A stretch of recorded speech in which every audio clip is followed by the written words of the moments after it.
গাজার বুকে জ্বলছে আগুন, চলছে হায়নার মুখোশধারী আগ্রাসনের সাম্রাজ্য। দ্রোহের জ্বালায় জ্বলে উঠেছে প্রতিটি প্রান্ত। আগুনের ভেতর দিয়েই ফাগুনের বর্ণমালা লিখে চলেছে বীর সেনার দল। মৃত্যু নয়, মুক্তির শপথ নিয়েই এগিয়ে চলেছে তারা।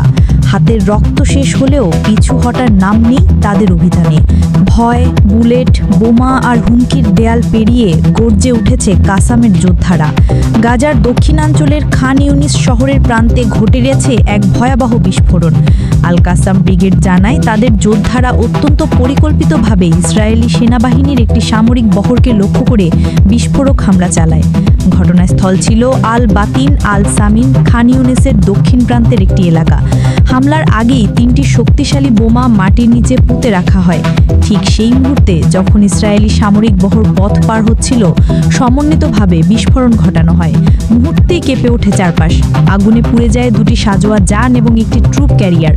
আল কাসাম ব্রিগেড দাবি করেছে এই হামলায় বেশ কয়েকজন ইসরায়েলি সেনা নিহত ও আহত হয়েছে। যদিও সুনির্দিষ্ট সংখ্যা প্রকাশ করা হয়নি, তবে বিশ্লেষকদের ধারণা ক্ষয়ক্ষতি ছিল ব্যাপক। এর আগে 26 জুলাই শনিবার কাসাম ব্রিগেড জানায় তাদের একটি জটিল অ্যাম্বুশ অভিযানের কথা। খান ইউনিসের পূর্বাঞ্চলে 3টি ইসরায়েলি সেনাবাহিনীর যানকে টার্গেট করে ব্রিগেডের যোদ্ধারা আগে থেকে বসানো ইম্প্রোভাইজড এক্সপ্লোসিভ ডিভাইস সক্রিয় হতেই মুহূর্তে উড়ে যায় 2টি ট্রুপ ক্যারিয়ার। ভিতরে থাকা সেনারা প্রাণ হারায় বলে দাবি করে কাসাম। ইসরায়েলি বাহিনী হামলার পর উদ্ধার চেষ্টায় মাঠে নামে।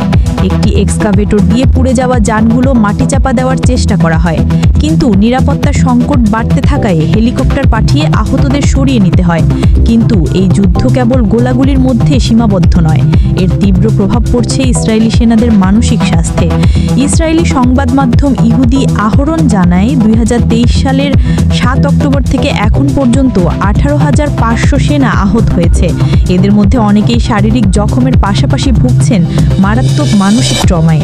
পোস্ট ট্রমাটিক স্ট্রেস ডিসঅর্ডারে আক্রান্ত হচ্ছেন বহু সৈনিক।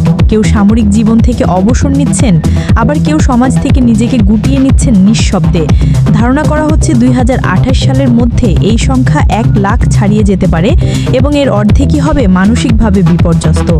ইসরায়েলের স্বাস্থ্য মন্ত্রণালয় এরই মধ্যে বাজেট, থেরাপি ও মনোরোগ সেবা খাতে বড় ধরনের পরিবর্তনের পরিকল্পনা করছে, কারণ 2030 সালে যে বিপর্যয়ের আশঙ্কা করা হয়েছিল তা 2024 সালেই রূপ নিচ্ছে বাস্তবে।